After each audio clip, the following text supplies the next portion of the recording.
the intake in our office. We're in Warwick, and the family comes as a unit with the adults and children who are a part of the group or going to be part of the group. We're working with kids and teens ages 3 to 18. The phone, interview, I say, happens before hearing who died, hearing circumstances. Was it a sickness that led to this? Was this a traumatic, sudden overdose, suicide, loss?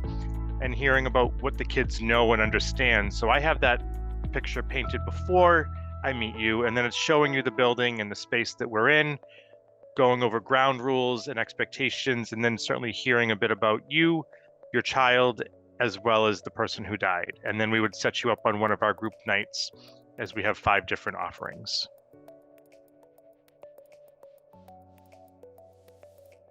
Our kids are divided into our preschool age group, elementary, middle school, and high school.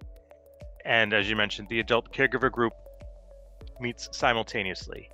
So most of the time, I think parents forget that there's an adult component to it, where they're like, my kid needs help them. And we're like, we will. We also want to help you too. So the adults are meeting with their peers. It's a lot of meeting the kids where they're at. We're doing a lot of play-oriented exercises so that they can normalize feelings, talk about coping skills, and share memories. Kids groups, teen groups, and the adult group, all the same, right? We're reviewing ground rules and, jokingly try to tell kids, like, rules are here to keep us safe. We need the rules to know what's going to happen, right? So we're talking about being respectful, maintaining confidentiality, as well as not having to talk if you don't want to, right? So we have an I pass rule.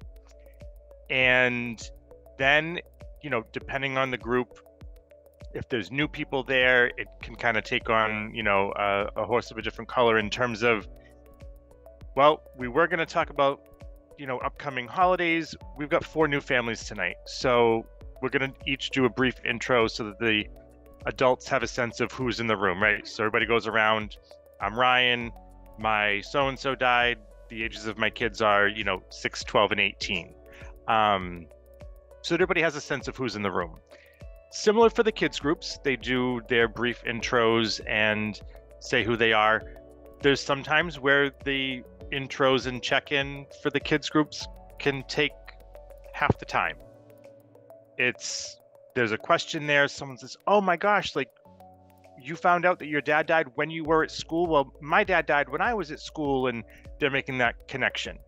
Like I said, we have a lot of expressive arts activities that we're using to help break the ice, to build connection, to show that we're not alone, because that's the first and foremost reason why we're there at Friends Way, to show that grief is isolating, and we want to ensure that children don't need to grieve alone. We can't go in assuming that we know what the family needs or wants, and we can't just go in and assume, like, okay, here's what's going to work for you. It's listening, it's asking questions, and listening some more. We want to make sure that a family who's experienced a death due to a long drawn out illness, had the fairy tale marriage and everything, that they feel as welcomed as somebody else who was in an abusive relationship and environment. Their person chose substances and was not a part of the children's life. That we want to make sure, we can't magically make it happen, but we want to provide that safer space so that those families can coexist and relate on different areas, and also acknowledging the differences to say, wow, I need to kind of step back and really appreciate what your efforts have been to help your kids through all of that, and vice versa for the other mom or dad, whomever, to say, wow, if my life would have been a lot different had XYZ happened. So I think it's allowing and creating that space so that people are not feeling that either competitive grief or I'm being judged because my person died due to a substance-related loss.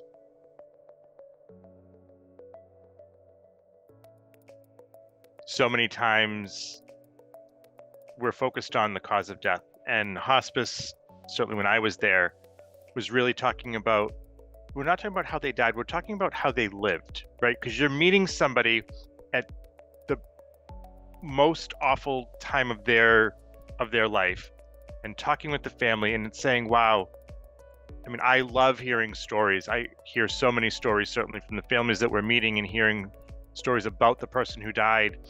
And to me, that's how I feel connected to the families that we're working with. And yes, it's important to know cause of death and where you were and how it happened. But I think after we hear that something on the news, like somebody died, we're like, oh my God, how did they die? We're really trying to flip the script to say, tell me about them. Because that could be, well, what do you want to know? Well, tell me about who your dad was.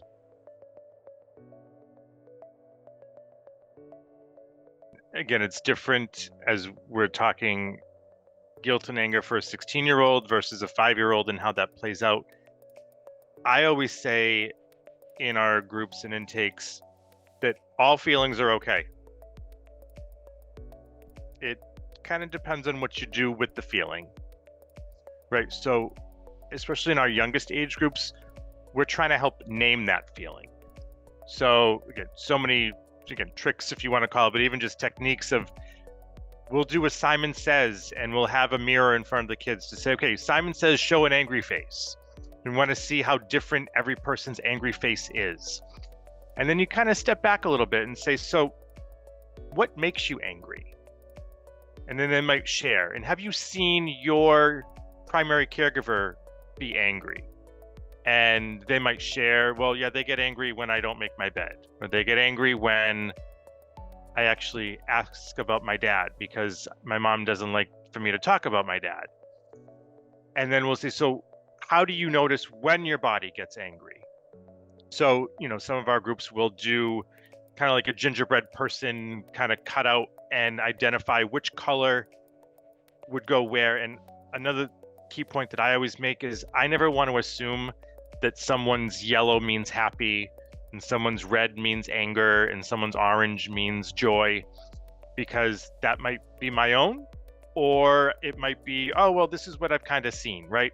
So we want to say, color in something that you would assign for whichever color, where it originates in your body. So if you've got that angry headache, how do you know that that's happening? And what do you think you could do to diffuse that? Right? So again, different versus the 5-year-old versus the 16-year-old. But we're also saying it's okay to have that feeling. It's okay to be mad that your dad chose to drink a lot and that ended up causing his liver cirrhosis and his cancer. It's also okay to feel guilt. I would say guilt just feels as like this icky, yucky, nobody wants it, but we all have it, right? We're feeling guilty for the last occurrence that we talked to them that wasn't the best of our relationship. So there's no cure for guilt, right? We just have to become at a point to say, I'm accepting that happened. I wish it didn't. I need to move through it. I need to, move forward in that. And one of the things we've done over the last several years, I don't know when it was invented, but I love dissolving paper. Well, it's environmentally friendly, so I'm not all about, releasing balloons and, putting things into the environment that are not good. Just my little soapbox there. So you can do it in a multitude of ways. I mean, we've done it with our kids at camp to say, all right, we've gone through our 3 days at camp. You've done a lot of work. You've done a lot of grief work.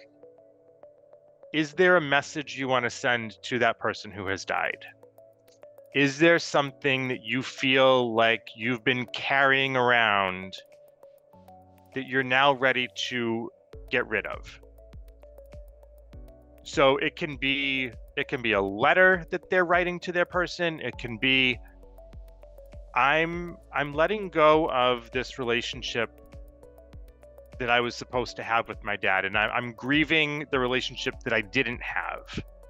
And they might write that down. And the cool thing about it is if you use like Sharpies The darker, like the Sharpies, that'll kind of sink.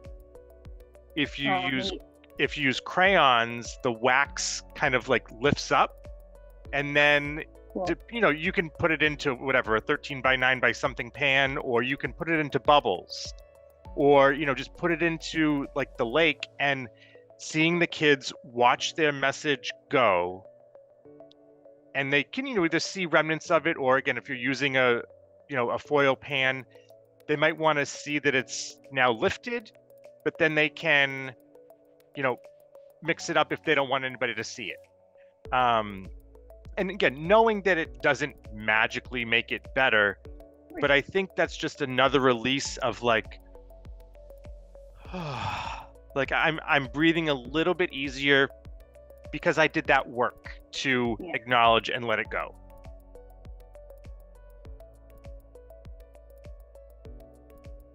I would want people to know that it's okay to talk about death. It doesn't need to be this taboo, oh my gosh, they said the word dead or died. I mean, it's different but similar, I think, that we acknowledge and celebrate the birth of a child, right? I mean, there's all these things that happen. And for someone's exit from Earth, it's different, but it's like, oh, well, I don't want to ask you how you're doing because I don't want to make you upset. Or more so, it's, I don't want to ask you because I might not be prepared to know what your answer is. And I'm going to avoid you, because that's way better than talking about it. I think that it's becoming less taboo, but we're not there yet.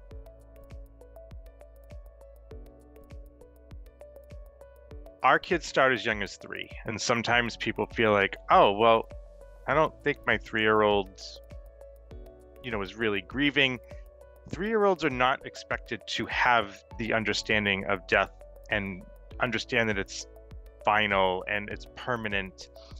So I think, oftentimes we'll hear kids talk about their person who has died in the present tense, and we're not there to correct them on that, because they might say, I love my dad. And of course you do. He's always going to be your dad.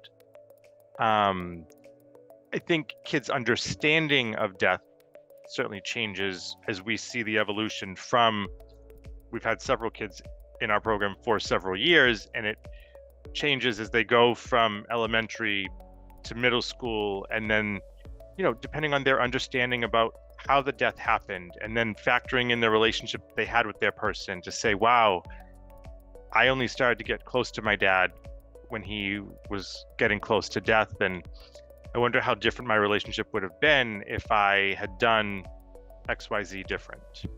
We have a specialized night, and then we also have, nearly 40% of our families, Kim, are affected by a suicide or overdose death. Serving, close to 200 families. So knowing that they're not all going to be concentrated on one night. And we've made it a requirement in the last few months to say that the true cause of death needs to be revealed to the kids if they are going to be on that night. Reason being, and we're going back and forth a bit, to say, it's not to say that, we hang a banner and say, okay, this is our suicide loss night. The kids are more open if they know who's in the room. The adults are more open if they know who's in the room. We've had several adults share their own struggle in recovery or sobriety. Our youngest kids aren't going to know all the language, aren't going to know about addiction necessarily. They may share that daddy took the wrong medication, and that might be their understanding. So we're asking that at least that conversation has happened. And obviously myself, I'm available to speak with families about, okay, I'm getting to a point where I want to share the true cause of death, but I don't know what they know. So I'll either provide resources, I'll talk to the parents, or we'll say, come into Friends Way and we'll have a conversation all together.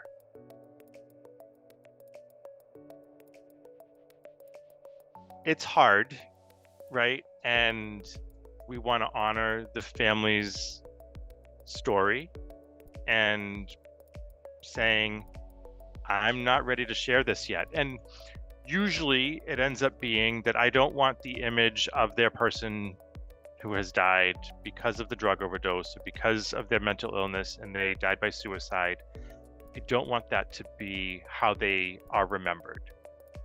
I say most of the time that tends to be the reason. The means of how the person died does not always have to be shared. Again, that's back to the person to say, do I really want my kids knowing that their dad took a gun to their head? And at 3, probably not. And I don't think there's this magic age that, okay, if it happens when they turn on their 9th birthday, they deserve all this information. My cue is when the kids start asking more questions, especially when kids can say, Mom, how come I don't know how Dad died? Because other kids in my group, they all know. And then that question can then be, so, well, Ryan, what do you remember that I told you? Or what do you want to know? Because maybe I just want to know if my dad was in pain when he died. Then your answer is a lot different, right? So I would say for an adult, it's okay to ask a question with the question.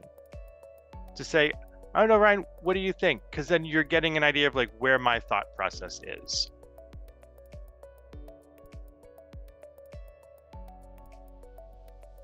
Dougy.org has so many resources. I mean, they are nationally and internationally known.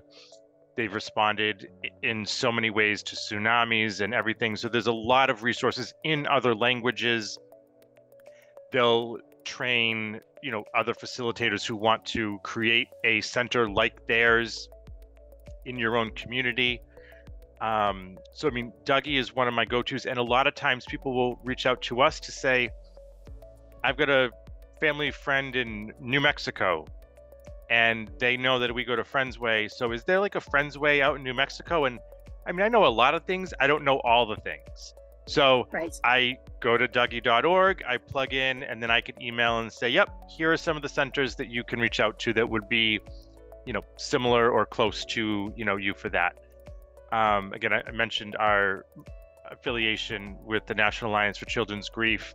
So the NACG.org has a multitude of resources as well. So we're made up of all the children's grief centers that are providing the services that we're doing nationally. And we're also, trying to grow our membership to not only be the children's grief centers, but anybody who's working with populations who are grieving.